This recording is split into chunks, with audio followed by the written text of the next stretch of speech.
liboso ya ba poste téléviseur na bino pona ko pesa bino information nyon surtout et les cas qui durant la semaine à la République démocratique du Congo na émission na biso rétro de la semaine info dans les rétros. Merci encore parce que bozalaka ebele pona ko liker pe ko commenter surtout ko partager émission oyo na pesi mbote na tante Nabiso, maman Nabiso, yaya Nabiso, azana poto, madame Cathy Imbele, oyo, a reproché à Rabiso chaque fois, sur la ami Mundeko John, n'a massacré combo ya famille, tante n'a pas son bote bisi kozali, n'a massacré combo te, allez, vraiment, je t'assure que n'a massacré combo te. Merci, toute l'actualité tellement ébélée, oyo, les cas qui na semaine, oyo, actualité liboso zali était, ba annuler meeting de opposition to ba repousser yango pour la date il y a le 24 juin ezali jour oyo mwana mboka concert ya artiste na biso Ferregola akobeta mokolo wana to éviter pour ni ba repousser jusqu'à date wana est-ce que ezali ko saboter concert ya mwana mboka Ferregola est-ce que ezali ko tia ba opposition na fait accompli ba tika meeting na bango pona kotika Ferregola beta concerne na kimia to éviter ezali pe lisusu na sortie médiatique oye sali tolé na République démocratique du Congo il y a recteur il y a université il y a kara o abengi mwana mboka Joseph Kabila Kabange le raïs abimaki na kati ya poisa bato ba monier ba mona ke susute na ba cadre na ye ba pesi biso pe ete kala mingi te Joseph Kabila akoloba kasi akoloba nini Joseph Kabila akoloba oye c'est de la panique na ngambo ya majorité bakazi ki ya majorité ba cadre ba communicateur ba komi biloba loba te wite ngongini ezu bango Joseph Kabila akoloba nini ba komi biloba loba tozaka ka kozela mwana mboka Joseph Kabila aloba nini yango koloba pona situation sociale économique surtout sécuritaire oyo ya République démocratique du Congo parce que boba était atika ki mboka oyo na mboka tata mokonzi et Félix Antoine Tshisekedi ya mobimba bunaga ezaki na mboka ya ba rebellité rébellion ya M23 zalaki te kasi lelo rébellion ezali lelo bunaga na ba territoire rebelle ezali occupé yango tokoyeba nini Joseph Kabila ko loba tozali wana pona ko pesa bino information boyeba pe lisusu kaka na semaine oyo boyeba pe ete bayi majorité ebele bazosala ba plateforme pona élection seni pe alansa ki déjà mbela na ye ete kala mingi te bazali déjà kozela ba candidature ya ba candidat nyonso surtout pona kobanda élection mais kasi problème moko za koloba ete il paraît fuite moko ebimi mosolo za kopesa mandenge esengeli te on risque kokoma na jour J élection esalemite mais kasi gloire à Dieu président de la République, Papa Mokonzi, a promulgué déjà loi, il y a répartition, il y a siège pour la élection. Est-ce que ça dit pas moko et salami par rapport à Yango? Nous surtout nous avons solo tokobeta elongo na invité na biso au bazali na plateau kasi pour na liboso to ke no pesa mwana mboka John Imbele wazali na plateau wazali moko ya ba cadre société civile na ile tokobeta masolo le temps tous la invité muswaza na nzela bebi kaka Kinshasa mo embouteillage mo mboye coureza te moko repasser là-bas mais premier invité na plateau 9h juste Kinshasa 11h juste sur YouTube la Lion TV officielle allons-y tokepesa mwana mbote bonjour soyez les bienvenus. Bonjour Noko Charlie merci pour l'invitation. Na PCP bato bazolanda biso na ndako et puis obalanda biso libanda à partir à la Lion Télévision Mbote. Ndenge nini journée, ndenge nini semaine qui mambutu toi dollar et mati, transport passi, gouverneur plutôt police général Kassonga lobi que kidnapping, insécurité comme ebele, Peter Kazadi lobi était bakuluna, il faut cette fois-ci, continue à soutenir le service national, il faut qu'il directement, qu'il na kozwa et na bango to mbango na bango na misala za kosala kasi bete batebeli ba biki ete bazo kotinda bango sans jugement, sans procès, sans problème, sans bamona to ba plainer na bango. Est-ce que pour yo actualité ne sont de mona ki wana durant semaine et c'est possible yo Bon, sepelisa ngai te maintenant ka moi pour bakuluna bazo kata machete azana droit ya monter ba quelqu'un bala moko. oyebi koloba ezalaka bien. Vraiment koloba ezalaka bien okoloba na yo mais réalisation de cause problème. Les lobato bazo diriger biso bazana problème moko bazo loba mingi mais bazo sala mukie. Bazo sala kote lo côté. Donc oya lobby bazo sala tête bazo sala mukie. Bazo sala kutu te. Bazo sala te. Donc faut tala kaka ceux qui ba réaliser tobete la ba maboko to société ko loba ke non partout ba sali mabe partout ba sali malamu mais ceux bazo sala le côté to lobaka que ba sali na bango et le côté. Mais par rapport à ndenge bato belé ba lobi était na jour na ba qui ba présenter qui ba kuluna liboso ya gouverneur liboso ya ministre intérieur aux allez mon mboka Peter Kazadi na stade des martyrs bato belé ba que propos ya gouverneur de la ville Kinshasa mon mboka Gentini Ngobila autopesi mbote à passant Ngobila nde ba benga kaye alobi était azo qualifier azo finga ba kuluna ba voyou terre moko villiers ba kino ba bengaka makasa bato bi que un gouverneur teni ba propos na te pour na yoza point de vue oza partager même point de vue na ba yimboka wana. Bon, et ça d'abord première fois tu vas présenter peut-être pour na touro mais la première fois tu vas présenter ba koluna na Kinshasa donc va présenter à bango nombre ici la thème sous baza ba continuer ngo ko botola o msusu pe bazane za ngo pe ba koluna te ba rozara batuma ba bimisi mais propos ya Ngobila bon Ngobila banda kala yazala kana ba propos bongo eza lelo te banda boaka ya ba musicien ba boaka ba kofi ba boaka le reste est lelo na Ngobila donc eza nango excès de zèle pouvoir ils permettre yo au lobanyo soit surtout que bazana union satanique donc union satanique union satanique banga nango loté donc azana bon aza libre ya loba o aligné parce que mutako mutako akokanga ya rozalate mutako funda quelque part à rozalate tala bako funda bako funda pourquoi pas na popo wana oui bako funda mais le quoi mutako funda azate donc pour na eza nango normal c'est normal pour na to kota na sujet na biso to kika na question na kidnapping kuluna eza ko envahir ville à Kinshasa est-ce que ezali problème ya social tout un problème il y a criminalité donc comment on dit criminalité bon pas criminalité mais bande comment on dit mon bande il y a problème social tout un problème il y a jeune bazangi musala bon na lingana aider bango mukie pour na lo baké dans tout le pays kidnapping et ça les maka vol mais awa na Kinshasa et demeurer plus parce que pour enrichir yo quand la semaine oyo bakuluna bake ko bunda ti liboso ya ndako ya bukumesa makala so kuluna déjà bakomi na ko banga surtout ko bunda liboso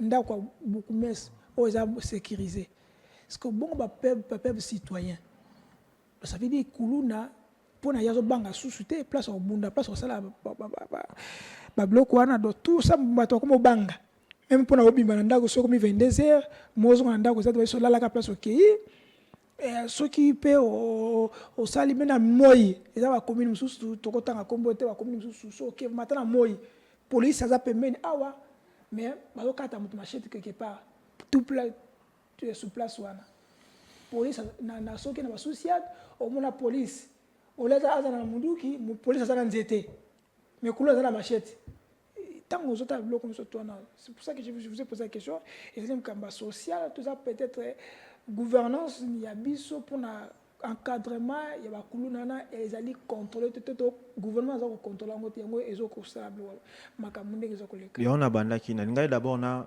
pesa bango forme que na bamboka nyonso ezala meza peut-être boité mais ya biso eza pona nini ba konzi wana opesi exemple ya bourgmestre ya Kalamba obunda ba banga esute parce que Quand le même bakonzi wana bango ba utilisera bango apesa bango mwa lumea bokende bo attaquer ndako ya X bokende osala boy. Donc le rôle bango moko bazo collaborer na bango bakobanga pona nini.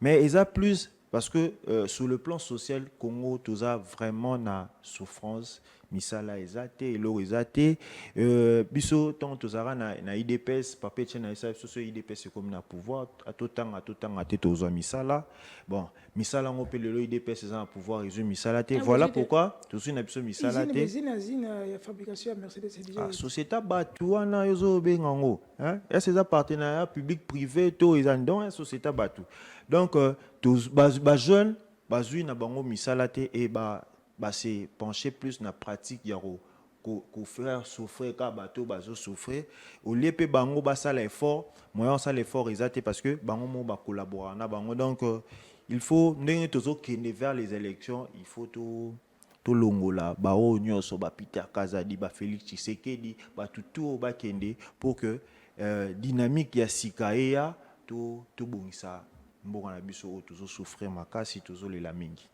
Pour la Kuluna, qu'est-ce qu'il faut faire? Pour la Kuluna, qu'est-ce qu'il faut faire? Est-ce qu'il faut qu'on continue à avoir un service national? Continue à avoir un bon capital Kazalabi qu'il faut qu'on ait un Général Kabou qui est ce colonel Kabou qui est général Kabou il y a service national. Ceux qui ba au bazar na ndenge tout monde na beli na ba télévision ba o ba wi ke na zaki ni natiki ceux qui moyen remema bango kuna pour que ba réintégrer bango ba memi bango kuna c'est peu à moins que réintégration pour na bango esimba te place na bango isa prison bon makala to benga ngone centre de rééducation siko dans makala esimba na ngote c'est que encadrement na réinsertion esimba raté mais batonga ya sikat moi tonga ga mbongo koyiba ko sepela ba feti tonga ya sigazate donc eza vraiment moi bato baza eza pas si pour na bato ba ta confiance sauter. OK. Voilà pour ta confiance les sauter. Merci ezala ki wana biscuit pour na émission ya lelo toko senga mwana mboka Kilanfuka atila biso premier élément après to continuer masolo na biso.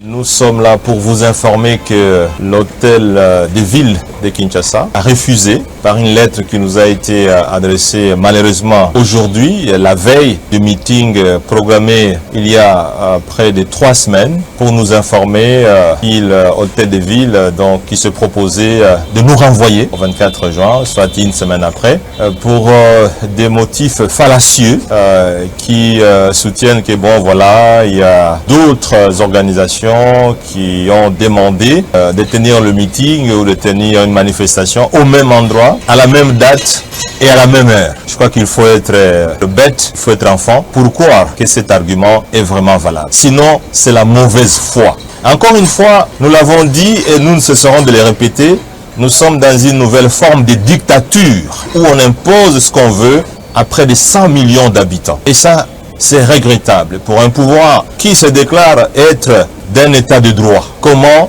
une organisation, on peut même dire 4 partis politiques, demandent près de 3 semaines avant l'organisation d'un meeting et on vient répondre la veille en disant avant vous, c'est-à-dire on suppose 4 semaines avant, il y a une autre organisation qui avait demandé de tenir le meeting ou de tenir une manifestation au même endroit, mais qu'on n'a jamais répondu. Mais on vient seulement vous informer la veille pour dire qu'il y avait une autre demande. Et aujourd'hui, nous prenons le peuple congolais à témoin. Ceux qui disent que l'opposition est faible, c'est eux qui sont faibles. Parce qu'en réalité, s'ils n'avaient pas peur, ils n'allaient pas nous interdire de tenir ce meeting. Ce n'était pas une marche, ce n'était pas un sit-in, mais c'était uniquement un meeting pour informer la population que le pouvoir en place n'est plus à mesure de répondre aux préoccupations de la population congolaise. Les taux d'échange qui bougent, les prix qui montent, la pluie qui détruit, qui tue la population, la saleté, les salaires qui ne sont plus payés, retard des salaires de plusieurs mois. Bref, le pouvoir n'est plus à mesure d'accepter même que l'opposition tienne un meeting, que l'opposition tienne une marche, que l'opposition tienne un sit-in, parce que le pouvoir est convaincu que si l'opposition se met en harmonie avec la population, le déclic va être donné. Et donc, aujourd'hui, nous allons observer ce pouvoir qui nous propose le 24. Nous savons que nous ne sommes pas dupes et que le pouvoir va chercher d'autres subterfuges pour que ce meeting projeté par lui et non pas par nous, le 24 juin prochain, n'ait pas lieu. Mais nous savons, et nous prenons le peuple à témoin, nous étions déjà nous prêts à tenir notre meeting pour demain, et je pense que la population, et nous sommes convaincus d'ailleurs, la population s'était déjà mobilisée pour répondre en tout cas à ces meetings. Nous en appelons à la population, en tout cas congolaise, qu'elle vienne, quoi qu'il en coûte, le 24 juin pour être présente afin de faire une démonstration de force en harmonie avec l'ensemble de la population congolaise pour dire que trop c'est trop à ces pouvoirs qui ne veut plus entendre la population parler et qui ne veut plus entendre la population protester. Opposition ya pété, opposition oyo. To éviter to kosuka pina opposition oyo. Opposition ba interdit de bango marche, ba renvoyer marche na bango pour le 24 bandimi na bango pe. Mais depuis que opposition kala sera papa Etienne Tshisekedi totie.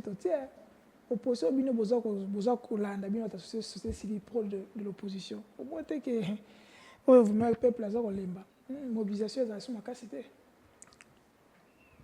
Charlie, nayebi soki opposition komi goût moko. Nayebi si opposition komi goût oko imaginer te. Omoni ya bourgeoisie. Yokana biso te opposition komi biso nga naza fier ya lelo ya sala ko banda politique to ko za na société civile du côté de l'opposition. Ki o banda neti ba PPRD babandaka na pouvoir lelo msusu ba ko kate donc opposition komi goumoro opposition au banda lo ba ya pété mais tala ne ba komi ko contrecarrer bango komi bacha te beau pour repousser juste kaka ba la bino ke besoin capacité peut-être ya ko mobiliser te or que les 4 leaders wana baza sous na droit pour est-ce matata ko prouver loni c'est ça m'a prouvé ni non, on est à bloquer. Jean-Pierre Bemba pas ancien rebelle. Lambert Mende n'est pas ancien rebelle. Donc, déjà, comment pièce contre pièce. Donc, contre pièce que 100 jours. Donc, bango, ba rebelle côté na bango. Biso beton demi tous en ba rebelle côté mais opposition comme goût moko. Non, et biso incroyable. Donc, tu as pété comme goût. Kabila a déjà abimi, a lobby l'autre mais apparaître. Apparaître kaka. Lobby au monde ba candidat mususu ba se déclarer ba Denis Mukwege kwege ba roya. Donc au monde que Félix Tshisekedi ndaza na problème. Au monde déjà matata voyager ba péquissier. Donc bango ne bana problème biso. Ba bi que ça le kuta. Déjà ma salle communiquer avec ayaki nda retard. Aya en retard, aboy ba contrôler, aya moni yango qui paye en droit, aboy ba simba ye patita tata, yango moi voyez ça qui que supposons que ça qui vrai. Asa sénateur. Mata ba boter les cartes. Kasi manabide supposons que ça qui vrai parce que bango ba ko fabriquer. Tu ndimi que ça qui vrai. Mata taza sénateur. Est-ce que sénateur tango ya il faut boya bo bando contrôler ou on boter les cartes na non. Azana ba privilège. Non, bien on te bat deuxième bien on te que matata pour de temps que sénateur dans ba privilège moi sur comme place moi il faut peut-être aller comme bon parce que il détient un passeport diplomatique. Au-delà ça, il a ancien premier ministre. Au-delà azana statut ancien premier ministre sous ses eaux protégés. Suko yo yebisanga que comment déclaration na bango est vrai. Non, bango ba mesana bazo fabriquer ba biloko mais ezo Coca-Cola tanango nzoto te. Donc ezo Coca-Cola nzoto te. Voilà pourquoi ba luka toujours ba raison mais opposition comme gumo nga na yebiso nga sengo na za nango rondi matin. Est-ce que beaucoup mobilisé parce que jour on les autres même jour il y a faire beta concert na ye. Pour moi tu beaucoup de faire beta concert na ye. Na kangelo na yebiso. surtout comme les 24 ngobilo loka sur raison msusu yango mona que calmement sagement les 4 leaders les 4 mousquetaires bi film là totalement donc andimi bandimi na bango calmement que non to ndimi na biso le 24 Baimbo Kabel Babi qui bondimi parce que il n'y a pas assez de mobilisation. Vous savez, les chèques, et puis à vous monde de la mobilisation, vous avez déjà les chèques. Bon, tu profiter quand on peut te mobiliser sur moi un peu mieux. C'est ça. Na banda ko loba déjà matata za mutu il faut approuver quelque chose dans mbokao. C'est ça ngaza mutu il faut approuver le na mboko. Moïse Katumbi, ototala olandite mais souvent tout ça na kacho moni correction ya bato basali 4 ans basali le côté donc ces gens là bato susu ya ko prouver il faut afanda bando mobiliser bato to bando lokabe non il suffit kaka aloba kaka au mona bato boya mais ngana ebiso que les 24 bako ngobilo lukanae raison mususu il paraît que lobby match mo betama kana de 6h à 11h ouais na Sainte-Thérèse match betama ki na Sainte mais pas problème tata match betami et bis match on ndeni na beta 6h ya on a sauté ba raison oyo basé bilo c'est pas na Sira Kabila non ya on a sauté ba raison na bisa que la fois passée à kabifachisme ya copier na ye nyonso oyo banda ko ça ko copier ngo na nenga a copier ngo sko na nenga mabe or que yo fatigue là on va jouer à qui Anthony et puis un moment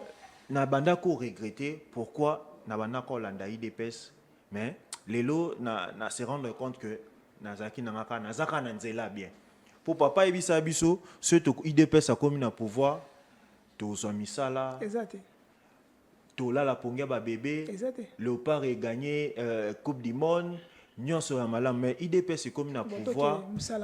Moussala ezate. Léopard a suivi na barrage. To kokola la ponga ba bébé, to bataille dire pour na luka, pour na ozo, pour na rolia. Donc mais na garder ka position ana, na continuer na ligne oya batu o to esika, to benga na IDPS, biso to ya na pouvoir et on va changer les choses. Quel sera to rôle ya meeting na bien des aranini kaba revendication ka kambo que ça bien te nzala bloque mati et ça ni pour au moins des importance c'était beau préparer pour la élection pour ni bo ça meeting ya lo belé bo tsaka ba tuka embriement na mboka to chambriement te toujours d'abord conscientiser population parce que biso union satanique sur le terrain on peut beaucoup ça que chef de l'état au sala makamba bien que chef de l'état si on va prouver un chef de l'état sokoka au sala boye baté donc biso tongi to sa population que la vie est chère au bango déjà bazomona il faut que to benga na Félix Tshisekedi et puis to okende na élection oyo carte de lecteur nanga la fois passée au monaki quand même bon congolais belé au boli là to okende jamais une élection ya bongo et puis jamais to okende élection au ba chiffre eza d'abord il y a le quota c'est ni nombre au c'est ni avancé ya batu o enrôlé et ça nombre exact oyo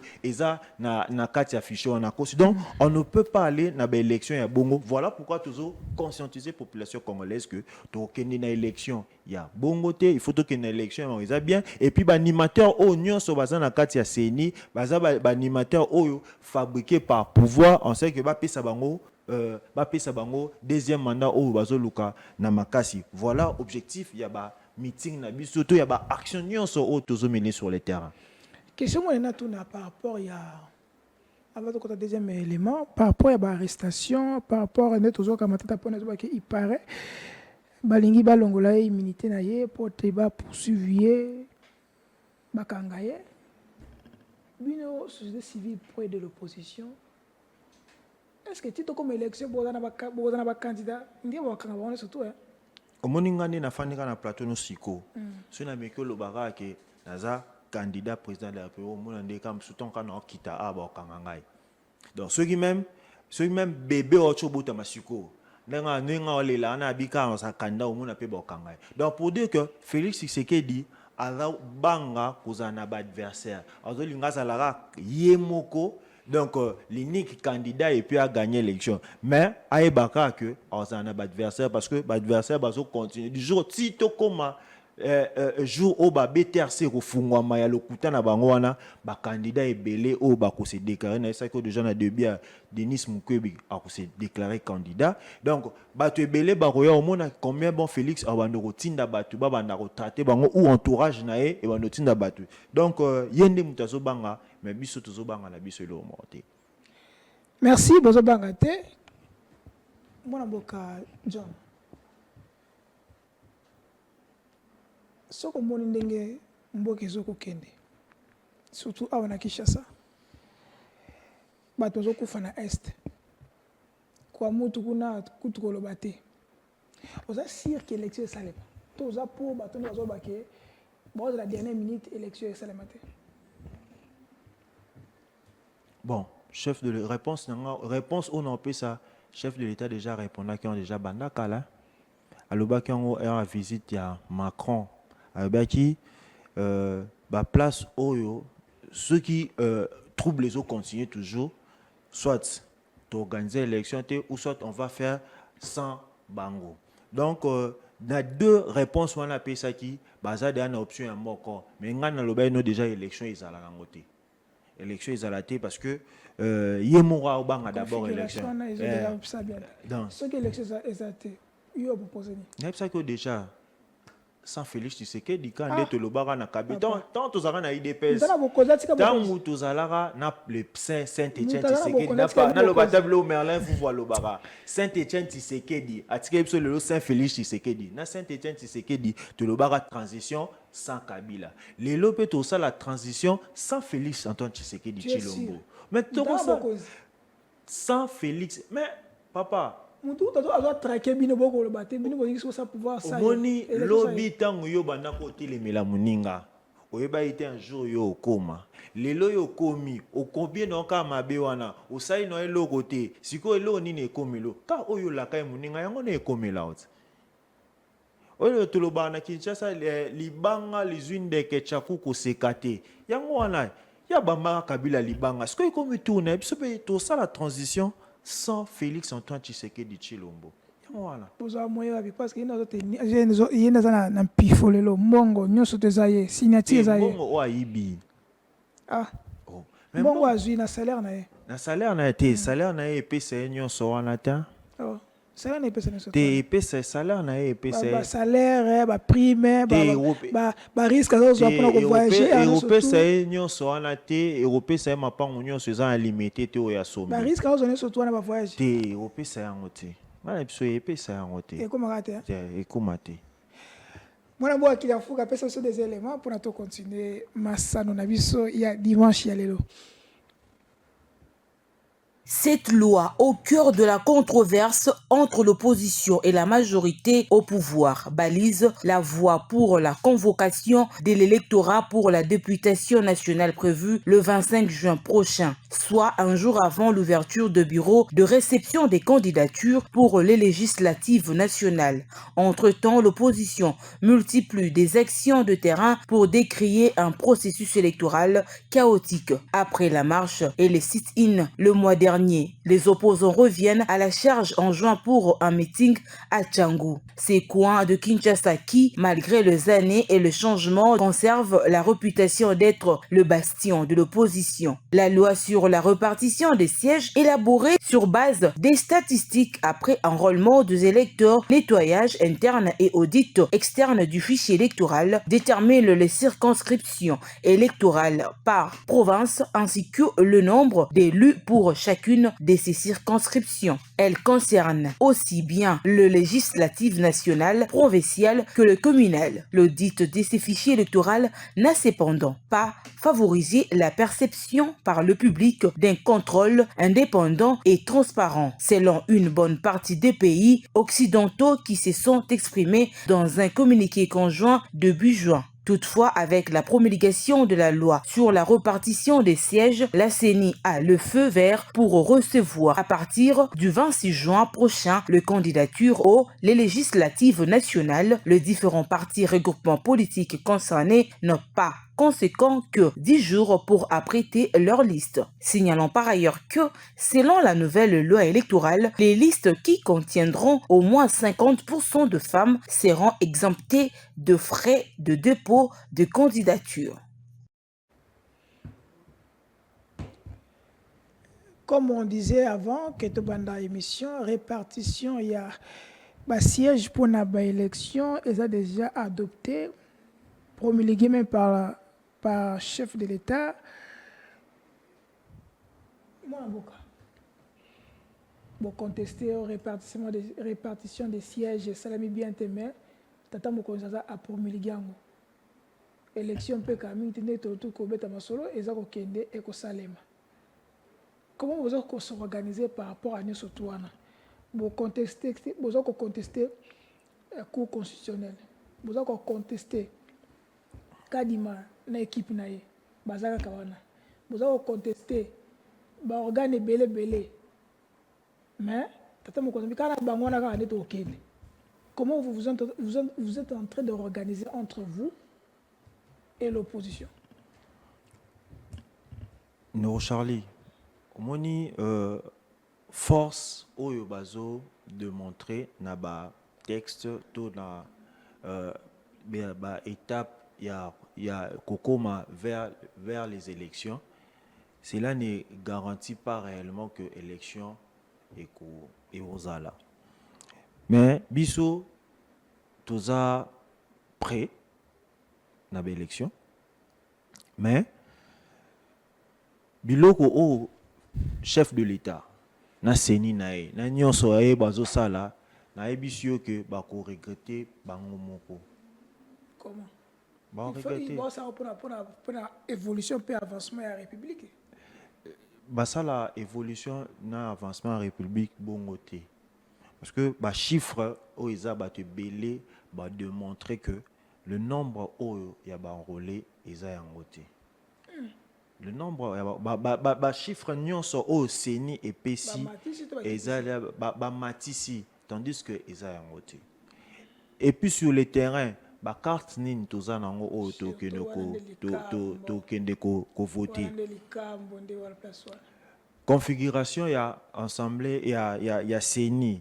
Je crois parti opposition au Izawana, Didier Manara, tout le reste, même camp politique na bango, ba reconnaître bangote. Sikoyo, yebisanga que nous irons dans les bonnes élections. Peut-être hold up mo boyo salema to bazan besoin ba ko ça trouble, y peut-être à Okene au fan na Belgique, comme ça biso a to tikalina ba. Pour ne prendre la Belgique. À ta France c'était à ta États-Unis la Belgique. Et bien, dans le Congo, il faut vérifier la nationalité de la Congolais. Oui, il faut vérifier. Oui, il faut vérifier la nationalité de la Au moins, il y a déjà des Congolais. Mais, donc il faut vérifier. Bon, chef de l'État, il y a pas ça en Belgique. Donc, ceux qui le jour où le président, que fait un Kassa été alors que directement en Belgique. Alors, que fait un Ekona.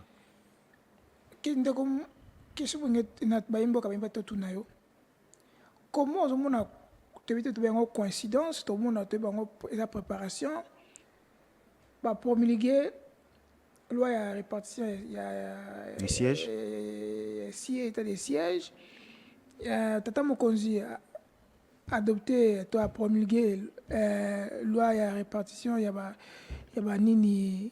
pour l'élection. Aussitôt, la perquisition, et ça me belé, promettre perquisition et pas Joseph Kabila, directement Joseph Kabila apparaître dans les circonstances où à promettre dans quelques jours, dans quelques mois avant l'élection. Donc, dans mon environnement, on a coïncidence, ils ont préparé, ils ont mis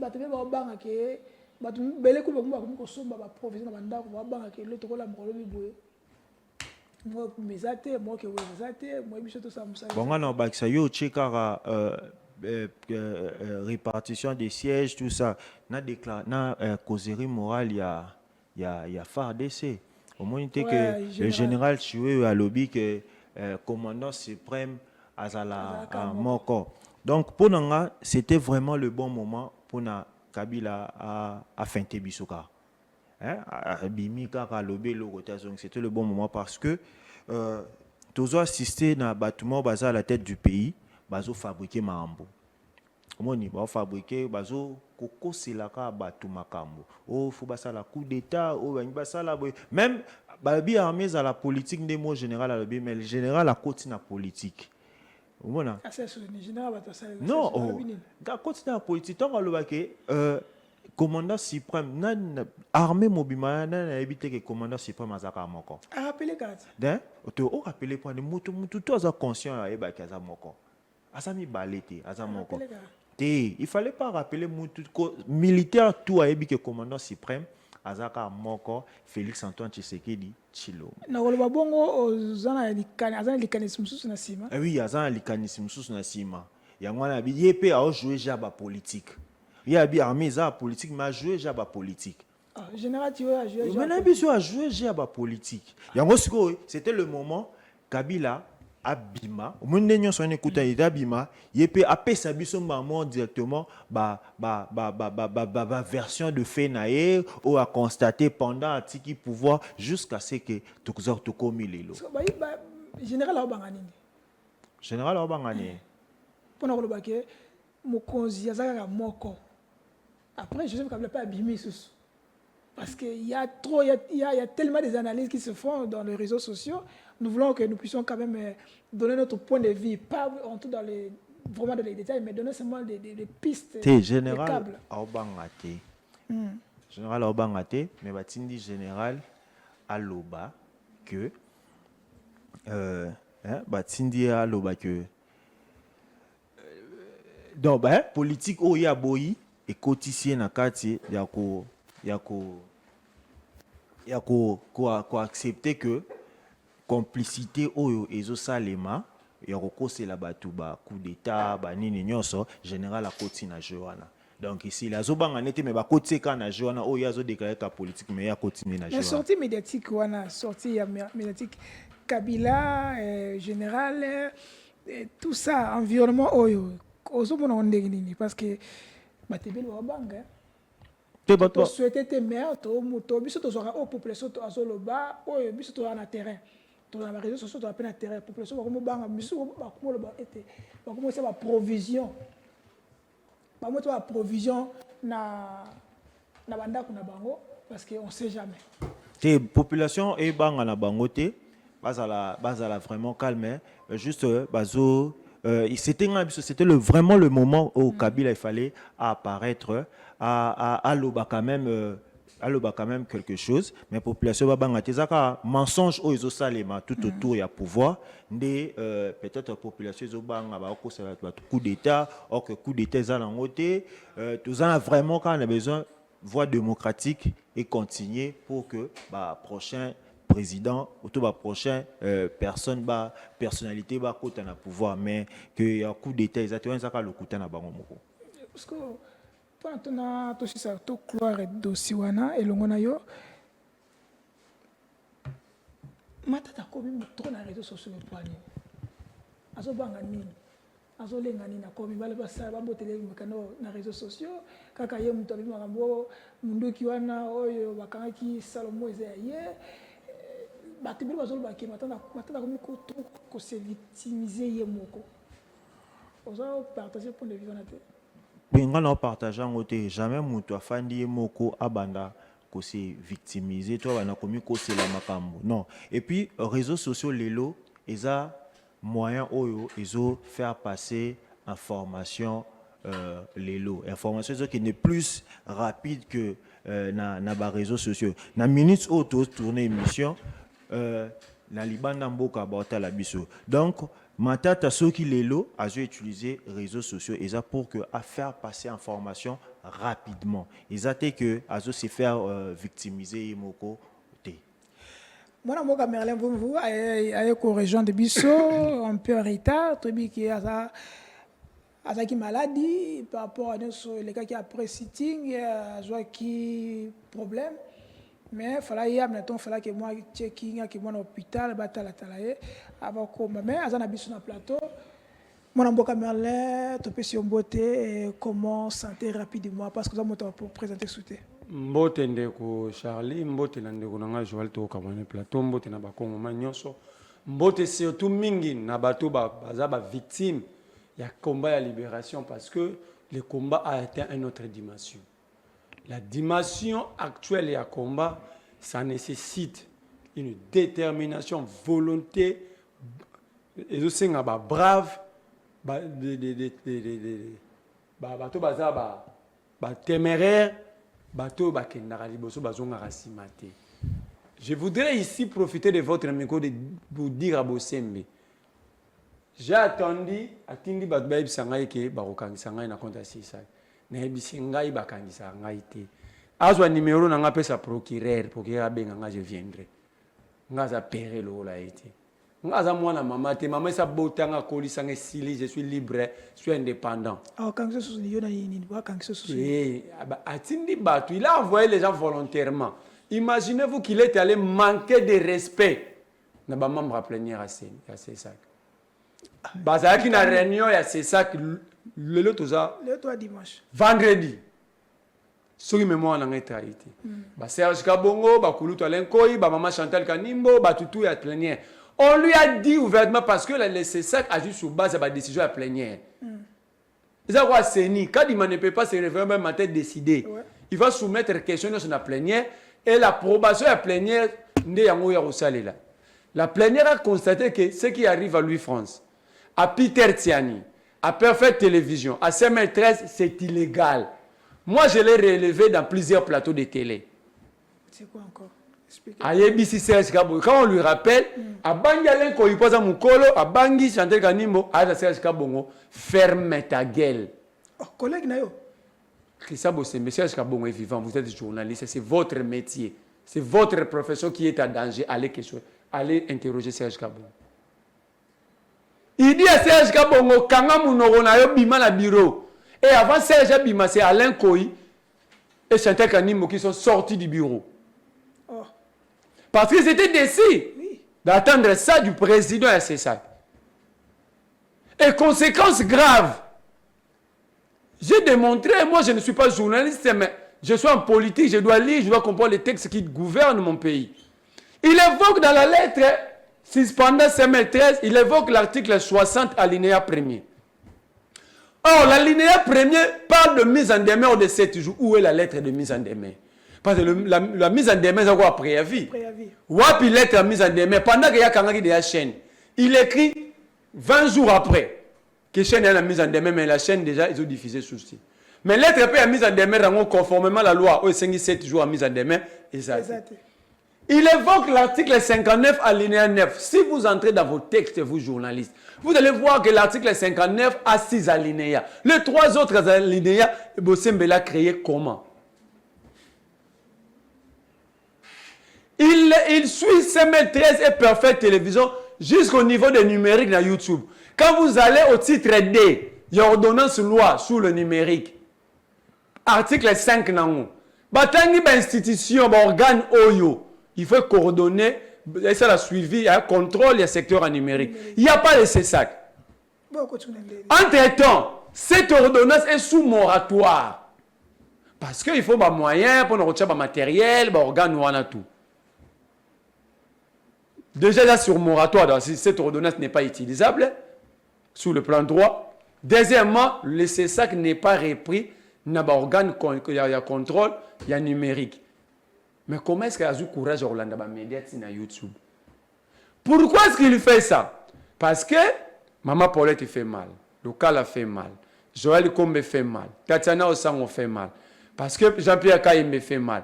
Il veut mettre fin à une ligne éditoriale, na TNT, et il a créé jurisprudence pour suivre d'autres médias à niveau YouTube.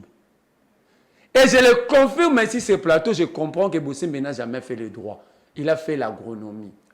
Je l'ai dit. À la droite, il y a un poisson na sayo. Il y a un procès à Théambouma Maïke au Bosemba Gagna. Tangela un procès à Théambouma Maïke au Bosemba Gagna. Mais comment à présent c'est ça? Aliaka nde ba poisson na sayo nde en place aller la ba poisson université chrétienne Cardinal Malou les ala kuna nde ba batanga à droit Dona sala azal. yango na biso tozwi décision boy soki biso tozwi pouvoir mokonzi moko tandome la masanga parce que eza ba décision pris sous l'effet d'alcool Siko ngai na ina senga loko mona mama Denise bo permettre nga pena na fuka mona senga mama Denise pardon mama tu ebi ke yaza premier fils no mwana na yo ya kozwa mwana na yo ya ka kozwa mwana na yo to lembi ba institution mboke kufa déjà président de la république bobomi gouvernement bobomi parlement bobomi cour des tribunaux bobomi bolandi biso tina ba institution pour la démocratie mama Denise pardon mama Denise ba ebisaka biso ya Denise mama Kolutu Denise mama Leki Denise tata mwasi Denise ba ebisaka biso za kana bolinga mboka ya ka kozwa mwana na yo aya kozwa mwana na ye pardon mama na chepe na mamtu na sena kukami mama pardon zwa mwana na yo bon mama Denise au sabuna. mwana na ye nde bosembe wana On a président, on a première dame non? na bien ngai bosembe se présenter devant bato que lui il est le fils aîné de Denise Nyakio et ça quoi ngana sa likambuti ba ye mona ba parents nanga est-ce ça infraction et ça les soum yo nengo za bino sa likambuti ba ke mona papa na bino to mama bino. Sikoyo question ngani na tuna par rapport ya dossier wana tolandi ndemo lobi makambo ya abengani yanga bengana akomo akangisi bango minoka esi bango fermez vos bouches et sortez de mon bureau ba mikolo lokola ba Alain Koyi ba mikolo lokola ba mama Chantal Kanimbo ngai pasi na ngai zate ke bosembe ngana zo club ne mao c'est votre métier c'est votre profession vous avez passé des temps aux universités ainsi supérieures pour apprendre ce métier, ce n'est pas un métier ramassé dans la rue. Bino botika déjà besoin infirmier momutu mo atala rabatu ba masuba ba nie ba makila bokomi c'est journaliste. Bozuzu mususu asala agronomie bo considérer liboso ka sala droit ngana rokomela président du conseil de l'ordre des avocats. Pourquoi so benga Hitler? Mais Hitler c'est un assassin. Ce qu'il est en train de faire, en fait, Bossé n'assassine pas seulement la presse, mais il est en train d'assassiner la démocratie en général. Parce qu'il n'y a pas de démocratie sans presse libre. Et Bossé, mais pour vous montrer qu'à ça n'a ni droit, ni journalisme, partout au monde, il y a des médias proches, il y a gauche et proches, il y a droite. Raison, Batangi Sarabatouli, Balak ligne éditoriale. Si on fait la chaîne, c'est un cahier de charge. Pour définir une ligne éditoriale. Alors, c'est ça, on a une ligne dans opposition. Mais dans le but, il y a un ennemi Félix. Et puis, Bossembe. Il y a un Bossembe qui a menacé Peter Tiani. Il y a un temps où pas plus ma bulle la moi. Il plairait chez qui? Chez Peter. Il plairait chez qui? Qui l'avait amené chez Moukeba, la Tovani Vie, nga pena Moutouana Bengani, nga faut aider nga. C'est Peter, non? Et pour des besoins, il y a un bon niveau de ça. Et pousser une arrogance. Et puis Serge Kabongo a zolobela, Serge Kabongo a sali na kiosque. Est-ce qu'il va conflit? Moi, je ne parle pas pour la pitié à ton niveau. Conflit d'abord, ça ne me concerne pas. Mais moi, je suis en politique. J'aspire à un État, un pays normal où la démocratie fait vivre. Or, pour faire vivre cette démocratie, il faut une presse. La raison pour laquelle la journée, c'est le chien de Charles, c'est la démocratie. C'est par vous que le peuple est informé réellement de la situation de la République. Aujourd'hui, l'ingité voix contraire est élevée. Alors, comme la voix contraire était, qui peut nous informer de la situation de Tropa Sadek? Qui peut nous informer de la réalité de Bunagana aujourd'hui? Parce que ça fait une année, quelques jours. C'est ça la raison que la démocratie va penser qu'il y a Rosalana médias et des sons de cloche. Pour permettre qu'il y ait débat. Lorsque le débat, ils ont vivre, c'est ça la démocratie. La démocratie, c'est aussi la force et la contradiction. Alors, quand vous ne voulez pas la contradiction, vous mettez un agronome dans la tête, il y a structure, il y a des médias. Et, il y a réunion, il y a mounene, il y a fête, il y a Tshisekedi. Fête, il y a anniversaire, il y a Tshisekedi. Komikuna, il y a Conseil national de la sécurité. C'est ça. Il y a une institution qui va discuter. Perfect et Peter Tiani. Mais je l'ai dit, si on a un service, je ne peux pas mentir au nom des autorités. L'ANR propose que va bête Peter Tiani sanction 90 jours donc soit 3 mois Perfait télévision soit 60 jours dans 6 mois. Conseil national de sécurité, service rattaché à la présidence. Et il y a ça ni na makambo institut, il y a un institut pour la démocratie. Bah ta conseil national de sécurité, le coup là déjà qu'on a mon roi soit 90 jours, chaîne 60 jours, côté topé ça Peter Tiani 60 jours dans 2 mois, Perfait soit 45 jours. La difficulté, c'est que Bossem ne sait pas comment appeler Peter Tiani parce qu'il avait violé des textes déjà contre Peter Tiani la première fois. Et la décision maintenant, la solution, il va jouer. Bon, l'ambassade Marika Samba, président, il y a une PC qui est la décision qu'ils ont prise, Peter Tiani va dans l'INPC. Pour avoir fait quoi? Bazui, journaliste et merveille. Ouais, parfait.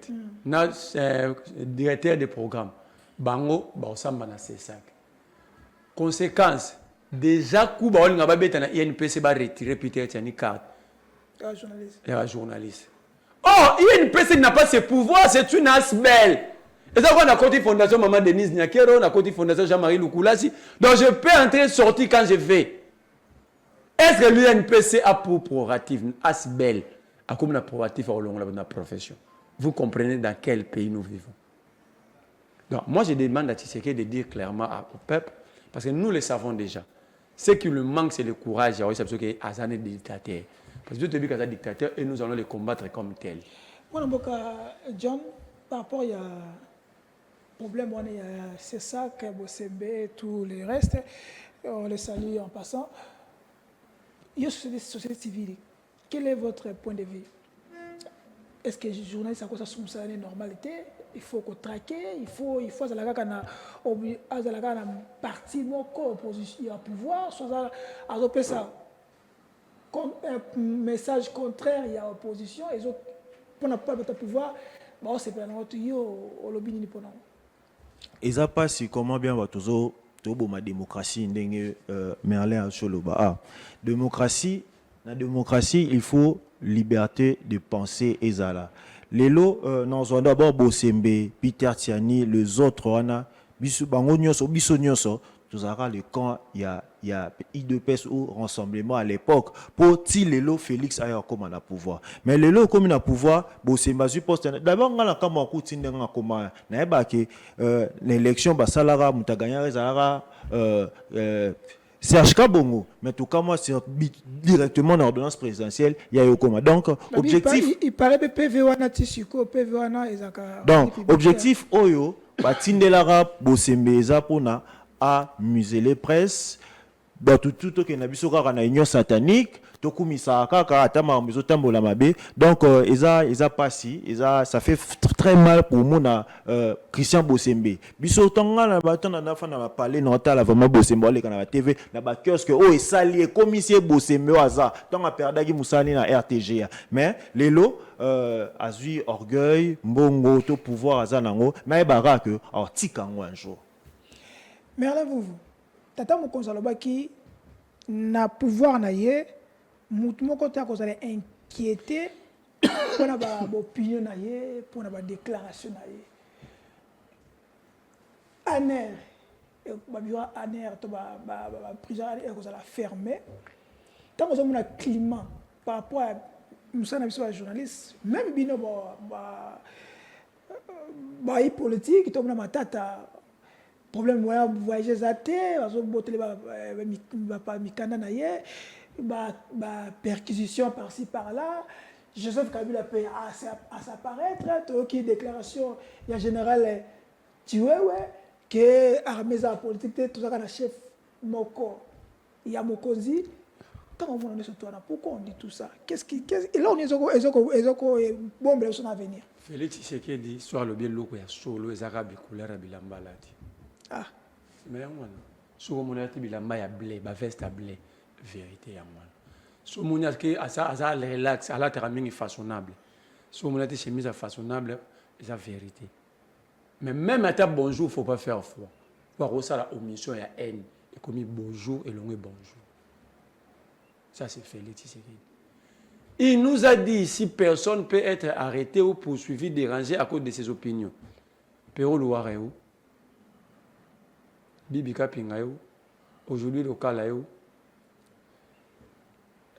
des professeurs, l'ancien conseiller politique et diplomatique Joseph Kabila, Barnabé Kikaya et où, Salomon et où, Moukeba et où. Votre président s'appelle... Non, Pascal Niemboué où, qui d'autre? Jean-Marc Aboundéou, vous arrêtez un ancien vice-président de l'Assemblée nationale, 9 mois plus tard, dans la page JT. Au moins, ce n'est pas beaucoup de gens menace. Vous dites que tu sais que des démocrates. Pour dire ça, il faut être de mauvaise foi. Il faut ne pas aimer le Congo pour confirmer que tu sais que des démocrates. Mais ils ont un parti démocrate. Non, non, ok, nous m'aimons. Tatiana au sang ou la journaliste, à passer combien de jours l'année? Peter Atiani est en train d'être menacé matin, midi, soir. La dernière fois ici, ça fait même pas un mois, il y a eu des agents ici. Ils sont venus perquisitionner quoi? Ça c'est un média, ça c'est une télévision. Ils sont venus chercher quoi? Davin Kalala est mort, pourquoi? Le militant ici dit. Tabassé par le militant de l'île de Pêche. Lik Moulope est en prison. Vous allez au pavillon, je vais vous montrer un seul exemple. Vous allez au pavillon 10, minés en la prison Makala. Ce pavillon est construit pour 75 mineurs, enfants. Aujourd'hui, ils sont à 623. Moi, j'échange avec le directeur de la prison, il me dit, dans périmètre, il y a 30 cm par personne. Place au Tchabango, et il y a une nourriture, il y a quantité à 75 personnes pendant qu'il y a 623. Ah? Mais ça, allez, vous êtes. La prison est là. Aujourd'hui, c'est les journalistes. Allez-y. Mais que d'autres la santé à miner, quand vous arrêtez un enfant de 11 ans, vous le condamnez à 10 ans. Cet enfant sortira à 21 ans. Donc, à Tanguité, à l'école métier. Vous remettez qui dans la société? Quelle bombe. Donc, l'État est en train de préparer, de fabriquer ses propres bombes pour détruire la société. Mais imaginez-vous, on peut transformer ces Koulouna, ces jeunes délinquants, à une grande richesse en termes de main-d'œuvre locale. Est-ce qu'ils ont déjà pensé à ça? Mais entre-temps, les locaux de l'ANR, tout le monde qui sont arrêtés, enlevés, par qui? Depuis quand la DG Bakanga Moutouana Munduki? Parce qu'ils ont dit ça pour Salomo. Depuis quand? Salomo de perquisition. Non, c'est la type qui est perquisitionné. Tombe, il y a papa na Salomon n'est pas encore malaise. Na ba tomonios, ba tombe nyos ya ba camarade ya Salomon ba tanga na bango, ba o ba kula na bango, ndenga na comprendre que baza pena na éléments. En fait ici, nous sommes en face d'un tyran qui installe petit à petit la tyrannie. Les déviationnistes, je comprends ici. Si le peuple ne prend pas garde, le pays va partir. Je pose une question à Pasteur Roland Dalo. Tshisekedi n'était pas président, il combattait avec nous ici. La date du 13 février et juin n'a jamais été symbolique pour l'occupation d'une partie à territoire. Tshisekedi Félix devient président alors qu'il est né un 13 juin. C'est ce 13 juin que la localité de Bunagana, une localité importante et symbolique pour la République, est partie. Une année plus tard, soit le 13 juin 2023, le président de la République fête son 60e anniversaire. Le peuple fête une année de l'occupation de Bunagana. Qu'est-ce qui se passe? Le président sable ses champagnes avec ses amis. De l'autre côté, ils sont en train, le service complote contre Peter Tchani et son entreprise. Pendant que Babé Borossa est millionnaire, mais Bazo Kanga ba entreprise, net bakangi CML 13, net ba journée CML ba comme millionnaire ndenganini en état chômeur, bino pe balinga batina na chômage, net ba comme millionnaire ndenganini. Paradoxe important. La question que je pose à Roland Dalo, lui qui a le don et la vision, pas mon élève sur que 4 présidents africains ba boma Félix, à mon élève sur que avant l'élection de décembre, ba candidat président Misuba Ozana ba chaise roulante, Misuba Okufa, atteint la vision sur le plan spirituel.